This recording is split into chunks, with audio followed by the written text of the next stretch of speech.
उधर हरियाणा के additional advocate general विवेक सैनी ने राम रहीम की फरलो नूं जायज दस्सिया। विवेक सैनी ने साडे सहयोगी उमेश शर्मा के नाल गलबात की है। डेरामुखी गुरमीत राम रहीम की फरलो 27 फरवरी को खत्म हो रही है, लेकिन उससे पहले ही पंजाब हरियाणा हाईकोर्ट में एक याचिका दाखिल की गई थी और फरलो पर सवाल उठाए गए थे। हरियाणा सरकार ने हाईकोर्ट में जवाब दिया और कहा कि हार्डकोर क्रिमिनल नहीं है गुरमीत राम रहीम। हमारे साथ मौजूद हैं हरियाणा सरकार के एडिशनल एडवोकेट जनरल विवेक सैनी। विवेक जी, जो जवाब दाखिल किया गया हरियाणा सरकार की तरफ से, कहा गया कि हार्डकोर क्रिमिनल नहीं है, राइट बनता है फरलो। देखिए, एक कैदी का जो राइट होता है फरलो का, उसके तहत ही, उसके मद्देनजर ही इनको फरलो दी गई। ये फरलो इनकी 7 फरवरी से लेकर 27 फरवरी तक की है और शर्तों और नियमों के साथ दी गई है। तो इनकी जो अर्जी आई थी उस पे नियमानुसार ही कार्रवाई की गई और क्योंकि ये हार्डकोर कैटेगरी में नहीं आते थे, इसलिए इनको ये फरलो दी गई है। जो पिटीशन थी उसमें सवाल उठाए गए थे कि क्यों दी गई फरलो, किस नियम के तहत दी गई, तो पूरा उस पे, क्योंकि कानूनी प्रक्रिया होती है, एडवोकेट जनरल की राय भी ली गई होगी। इसमें ऐसा होता है कि जब कोई अर्जी आती है जेल सुप्रीडेंट के पास, उस अर्जी के ऊपर जो कार्रवाई की जाती है, उसी कार्रवाई के तहत इस अर्जी को आगे कमिश्नर के पास भेजा जाता है। कमिश्नर से फिर आगे जिस डिस्ट्रिक्ट में वो जाना चाहते हैं, वहां से एक वेरिफिकेशन रिपोर्ट ली जाती है कि वहां का कोई माहौल खराब तो नहीं होगा, वहां पे उनके जो रीजन दिए हैं क्या वो जस्टिफाइड हैं। उन सब की पूरी कार्रवाई पूरी करने के बाद, जांच पड़ताल करने के बाद, नियमानुसार जब देखा गया कि हार्डकोर कैटेगरी में नहीं आते, तो सशर्त इनको जो हमने फरलो देनी सरकार ने, वो फरलो इनको दी गई है। आखिर सवाल क्या एग्जैक्ट उठाए गए थे जो इस पिटीशन में कि क्यों दी जा रही है फरलो?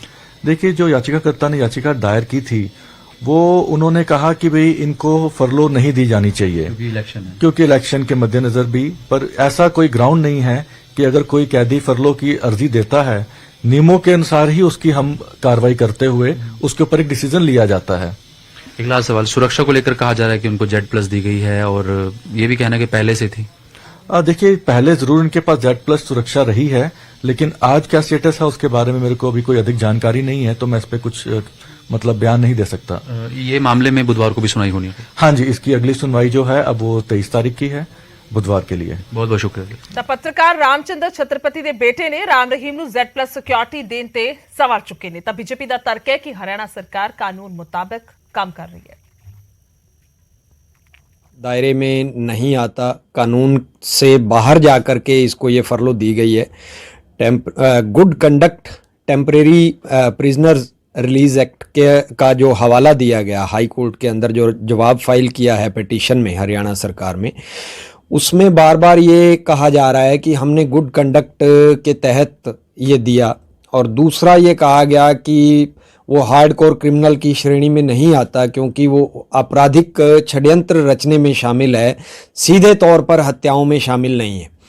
तो सीधा सीधा सवाल ये है कि एक व्यक्ति जो इतने लंबे समय तक जब बाहर रहा तो सरकार के लिए, लॉ एंड ऑर्डर के लिए सिरदर्दी बना रहा, जब उसको सलाखों के पीछे धकेला जाना था 2017 में, तो 3 स्टेट्स के अंदर दंगे हुए, हत्याओं और बलात्कारों के मामले में सजा काट रहा है।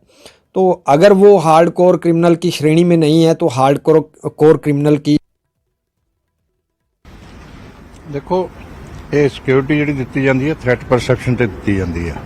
अगर कोई बंदी भी है, कितने कैदी है, सजा जाप्ता है, तो उस दे बावजूद भी उन्होंने दूसरिਆਂ ਦੇ ਮਾਰਨ ਲਈ ਨਹੀਂ ਛੱਡਿਆ ਜਾਂਦਾ।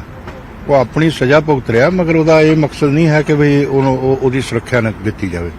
ਸਰਕਾਰ ਦੀ ਹਰ ਨਾਗਰਿਕ ਨੂੰ ਸੁਰੱਖਿਆ ਦੇਣਾ ਉਹਦਾ ਧਰਮ ਵੀ ਹੈ ਤੇ ਫਰਜ਼ ਵੀ ਹੈ।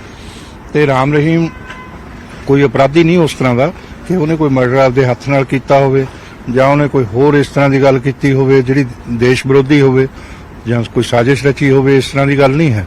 ਇਹ ਠੀਕ ਆ ਕਿ ਉਹਨਾਂ ਦੀ ਉਸ ਕੇਸ ਦੇ ਨਾਲ ਕਿ ਇਹਨਾਂ ਨੇ ਸਾਜ਼ਿਸ਼ ਰਚੀ, ਇਸ ਤਰ੍ਹਾਂ ਦੀ ਗੱਲ ਦਿਖਾਈ ਗਈ ਆ, ਤੇ ਇਸ ਕਰਕੇ ਉਹਨਾਂ ਨੂੰ ਸੁਰੱਖਿਆ ਦੇਣਾ, ਉਹਨਾਂ ਦੇ ਪੈਰੋਕਾਰ ਕਰੋੜਾਂ ਦੀ ਤਾਦਾਦ 'ਚ ਨੇ ਤੇ ਬਹੁਤ ਜ਼ਰੂਰੀ ਸੀ। ਔਰ ਕਾਨੂੰਨ ਦੇ ਮੁਤਾਬਕ ਉਹਨਾਂ ਨੂੰ ਫਰਲੋ ਮਿਲੀ ਆ। 3 ਸਾਲ ਤੋਂ ਬਾਅਦ ਕਿਸੇ ਵੀ ਬੰਦੀ ਨੂੰ ਅਧਿਕਾਰ ਆ ਜੇਲ੍ਹ ਮੈਨੂਅਲ ਦੇ ਹਿਸਾਬ ਨਾਲ। ਤੇ ਜੇ ਇਹ ਇੱਕ ਸੈਕਸ਼ਨ ਆਫ ਦਾ ਸੋਸਾਇਟੀ, ਕੁਝ ਲੋਕ ਕਹਿਣ ਕਿ ਅਸੀਂ ਤਾਂ ਇਹਦੇ ਵਿਰੋਧੀ ਆ ਜੀ, ਇਹਨੂੰ ਕਿਉਂ ਫਰਲੋ ਮਿਲ ਗਈ ਜੀ?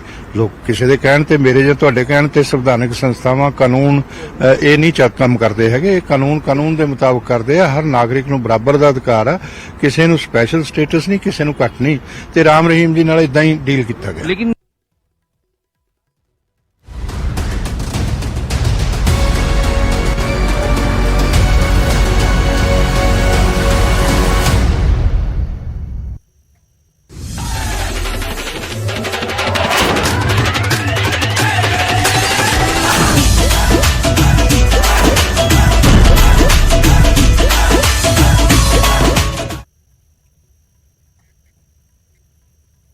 ਤਾਂ ਅੱਗੇ ਵਧਦੇ ਹਾਂ ਔਰ ਗੱਲ ਕਰਾਂਗੇ ਹੁਣ ਚੋਣਾਂ ਦੀ। ਸੋ ਪੰਜਾਬ ਦੇ ਵਿੱਚ ਹੰਗ ਅਸੈਂਬਲੀ ਦੇ ਕਿਆਸ ਦੇ ਵਿਚਾਲੇ ਅਮਿਤ ਸ਼ਾਹ ਨੇ ਵੱਡਾ ਬਿਆਨ ਦਿੱਤਾ। ਸ਼ਾਹ ਨੇ ਪੋਸਟ ਇਲੈਕਸ਼ਨ ਅਲਾਈਅੰਸ ਦੇ ਸੰਕੇਤ ਦਿੱਤੇ ਨੇ। ਹਾਲਾਂਕਿ ਉਹ ਇਹ ਵੀ ਮੰਨ ਰਹੇ ਨੇ ਕਿ ਪੰਜਾਬ ਦੇ ਨਤੀਜਿਆਂ ਦਾ ਮੁਲਾਂਕਣ ਕਰਨਾ ਨਾਮੁਮਕਿਨ ਹੈ।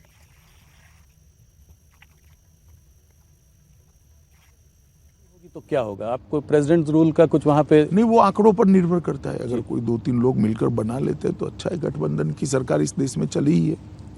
अगर हंग असेंबली होगी तो क्या होगा? आपको प्रेसिडेंट रूल का कुछ वहाँ पे नहीं, वो आंकड़ों पर निर्भर करता है। अगर कोई 2-3 लोग मिलकर बना लेते हैं तो अच्छा है। गठबंधन की सरकार इस देश में चली ही है। कैप्टन अमरिंदर और सुखदेव सिंह ढींसा जी के संग साथ में जो आपने मिलकर वहाँ पे लड़ाई लड़ी, कैसे देखते हैं आप उसको? क्या आप वहाँ पे पंजाब के चुनाव का एक आकलन ज्योतिषियों के अलावा कोई नहीं कर सकता। बड़ा विचित्र प्रकार का चुनाव हुआ है, मगर हम आशावादी है कि हमने बहुत अच्छे से चुनाव को लड़ा है। ਤਾਂ ਅਮਿਤ ਸ਼ਾਹ ਦੇ ਬਿਆਨ ਤੋਂ ਬਾਅਦ ਪੰਜਾਬ ਬੀਜੇਪੀ ਵੀ ਦਾਅਵਾ ਕਰ ਰਹੀ ਹੈ ਕਿ ਪੰਜਾਬ ਦੇ ਵਿੱਚ ਬੀਜੇਪੀ ਗੱਠਜੋੜ ਦੀ ਹੀ ਸਰਕਾਰ ਬਣੇਗੀ। ਤਰਨਯੋਗ ਸਰਕਾਰ ਬਣਨ ਦਾ ਦਮ ਭਰ ਰਹੇ ਨੇ ਅਤੇ ਨਾਲ ਹੀ ਚੰਨੀ ਤੇ ਨਿਸ਼ਾਨੇ ਸਾਧ ਰਹੇ ਨੇ। ਸੁਣਦੇ ਹਾਂ। भारतीय जनता पार्टी के राष्ट्रीय महासचिव तरुण चुग हैं।